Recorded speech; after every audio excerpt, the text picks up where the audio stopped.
Да слушай, вообще, если бы Honda не стоила таких конских денег, то достаточно популярная марка бы была. О, мы пишем. Здорово, народ, с вами Акер Механик. Сегодня у нас речь про Honda CR-V. Это один из тех автомобилей, которые не покупают, потому что нравится. Это автомобиль, как и вся марка Honda, альтернатива такому популярному кроссоверу, как RAV4. Да, именно ему. И я объясню почему.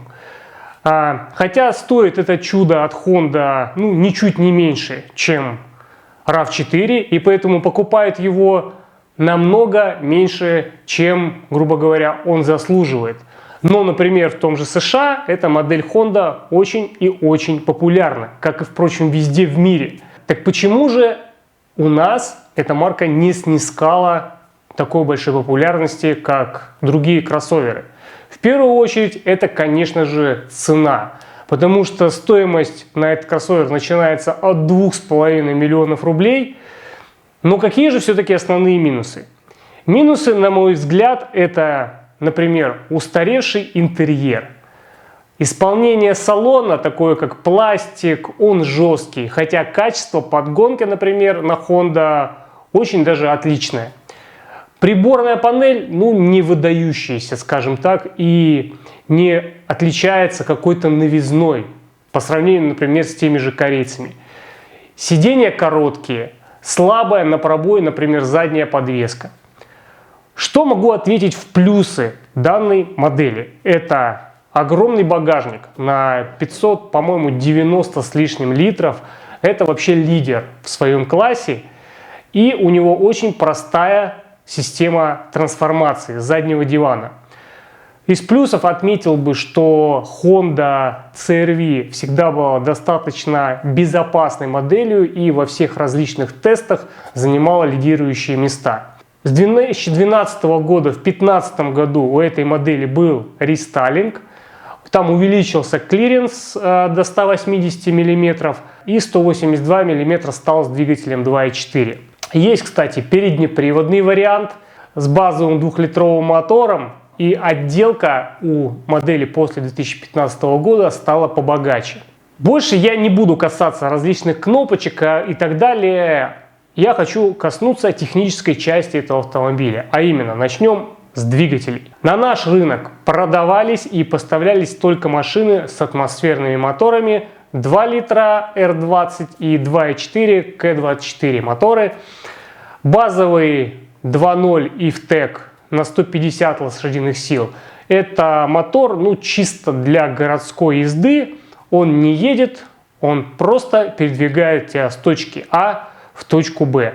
Мощности ему на трассе не хватает, как бы вы этого не хотели. Что крутить его, что не крутить, без разницы. Двигатель 2.4 IFTEC везет этот автомобиль гораздо бодрее. До рестайлинга 2.4 мотор развивал мощность 190 лошадиных сил, а после рестайлинга он стал меньше на 2 лошадиных силы. Потеря 2 лошадиных сил связана с модернизацией, а именно переходом на непосредственный впрыск, на доработку камеры сгорания и поршневой группы.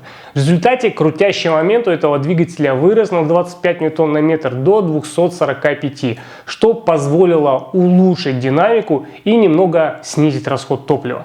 Все двигатели у Honda 2.0 и 2.4 имеют цепной привод ГРМ и механическую регулировку зазора клапанов. Контроль рекомендуется проводить каждые 40-50 тысяч километров. Операция довольно простая и механизм регулировки удобный, то есть винт-гайка.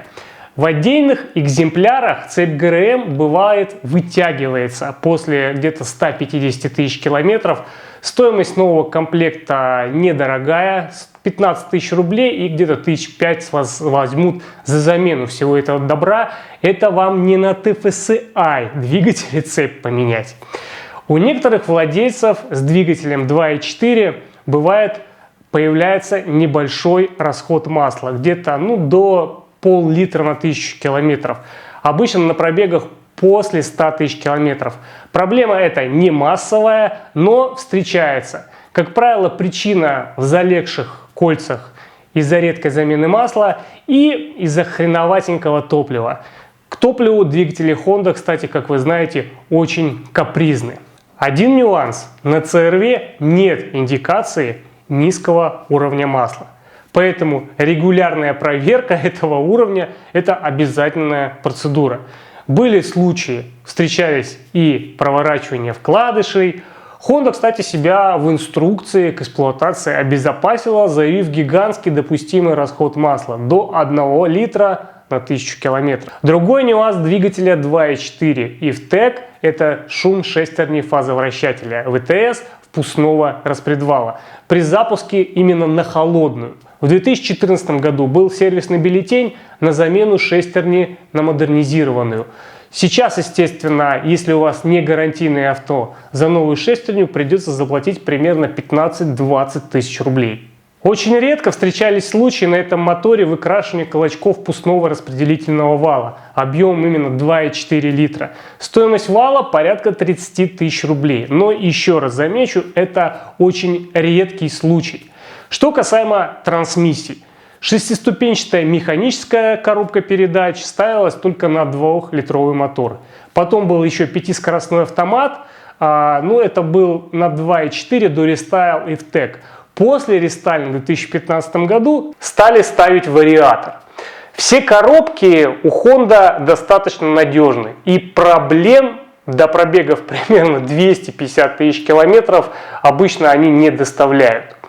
Система полного привода предназначена прежде всего для комфортного вождения, когда требуется повышенное сцепление с дорогой. И только для дорог общего пользования. Имейте в виду, что на малейшем внедорожье, или можно так сказать бездорожье, эффективности у муфты полного привода Honda CR-V 0,0. А если еще и упираться, то муфта довольно быстро у ней перегревается. Но я бы не назвал это минусом, так как все подобные кроссоверы в 2019 году в большинстве случаев пасуют, хоть немного стоит приподняться одному заднему колесу или начать буксовать. В CR-V отказ системы полного привода, сопровождаемый, например, сообщением об ошибке и горящим АВД на машинах с 2-литровым двигателем, связан обычно либо с отломившимся приводом на минусовой клемме АКБ, либо реле, которое, в принципе, под обшивкой можно поменять за 2-3 тысячи рублей. Но самая неприятная причина – это отказ соленоида, установлено прямо в редукторе. Чтобы устранить эту проблему, нужно снять полностью агрегат и его разобрать. В 2013 году Honda модернизировала соленоид. Стоит он, по правде, недорого, около $150. И за его замену, за работу попросят примерно от 5 до 8 тысяч рублей.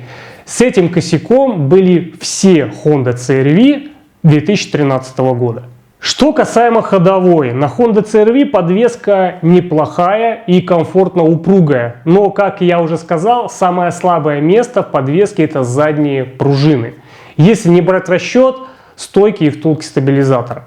Они могут просесть и пробивают ближе где-то уже к 100 тысячам километров.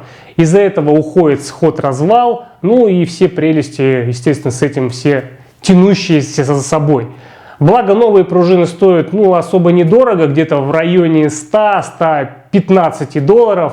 Так что не космо такой косяк, который не очень много стоит и особо не страшно. На пробегах, скажем, 150 тысяч километров может загудеть еще задний ступичный подшипник. Обычно, кстати, правый. Меняется он в сборе со ступицей и стоит далеко не дешево. Если оригинал стоит примерно 20-22 тысячи рублей, но можно найти аналог 1000 за 6 и будет ходить долго и счастливо.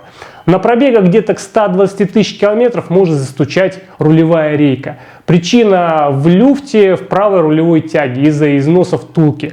Ремкомплекты продаются полно и разных производителей. Цена его варьируется в районе 5000 рублей. Обслуживание обычно требует на больших пробегах и тормоза. У них, как правило, изнашиваются направляющие пальцы, они подкисают и закисают, например, задние суппорта. Но все это устраняется также недорогими ремкомплектами. Что еще? В 2016 году, как вы знаете, на Honda CR-V был отзыв. Причиной были бракованные подушки безопасности Takata, которые при срабатывании убивали или калечили. Это были реально подтвержденные факты. Кузов CR-V, кстати, довольно крепкий и особо не ржавеет. Краска не отваливается, как на немцах, например. На дорестайлинге CR-V часто перегорают светодиоды в стоп-сигналах, например, в стоп-сигнале спойлера, расположенного на крышке багажников. Эти запчасти недороги, а на Али их можно купить практически за копейки. На такие вещи, как умирающие датчики парковки, думаю, заострять внимание сегодня вообще не стоит. В заключение, что хочу сказать о модели Honda CR-V. Это хорошая альтернатива, если вам надоела Toyota. Автомобиль вместительный, с большим багажником, надежный и скучный. Для выездов даже на природу он вообще не подходит. Это скорее даже минивэн, а не кроссовер с дополнительным приводом на заднюю ось. Если бы Honda еще и умерила бы свои ценовые аппетиты у нас в России, она бы была бы очень популярна. А так это всего лишь хороший аппарат на любителя попробовать что-нибудь новое. Спасибо, что досмотрели до конца. Подписывайтесь на канал. Заходите в мой Инстаграм. Всем пока!